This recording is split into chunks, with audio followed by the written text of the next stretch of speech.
Соңғы 11 күн демалыссыз жұмыс істеп, Шотландиядағы гүл теру сезонымызды толығымен аяқтадық. Алдыңғы жолы айт болған күні біз жолдасымыз екеуміз жұмысқа шыққанбыз. Көп адамдар демалып қалған. Сол кезде сол күнгі тапқан ақшамызбен бұйырса Эдинбург қаласына барып демалып қайтамыз деп өзіміз жоспарлағанбыз. Сол бойынша қалай демалыс болғанның бірінші күнінде бірден Эдинбург қаласына жолға шықтық. Караваннан таңғы сағат 7-лер шамасында шығып автобусға отырдық.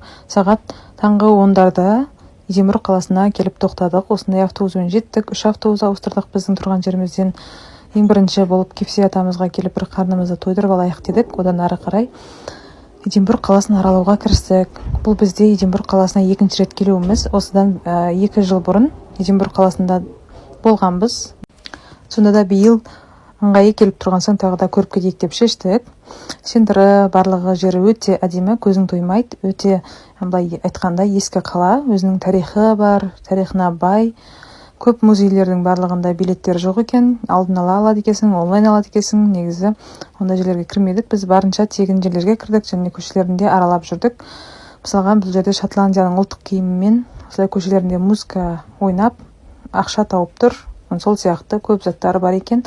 Сосын мынау бізде өте танымал көше. Сондай осы туристердің барлығы осы жерге келіп суретке түскенді жақсы көреді.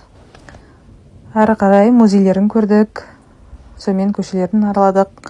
Шотландияда біресе жаңбыр жауды, біресе тоқтады.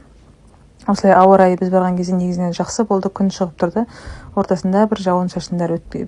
Ол кездерде Костаға кіріп, кофемізді ішіп, шайымызды ішіп, достарымызбен әңгімемізді айтып, естеліктерімізден бөлісіп, бұрынғы келген кездерімізді есімізге алып, солай өзіміз әдемі демалысымызды өткізіп қайттық. Жолдасым екеуміз осылай Эдинбург қаласының жаңалықтарының газетін осылай түсіретін көшесінде кісі бар екен. Сол кісіден біз алдық, достарымыз да түсті. Және бұл қалаған ақшаңды береді екенсің бұл жерде.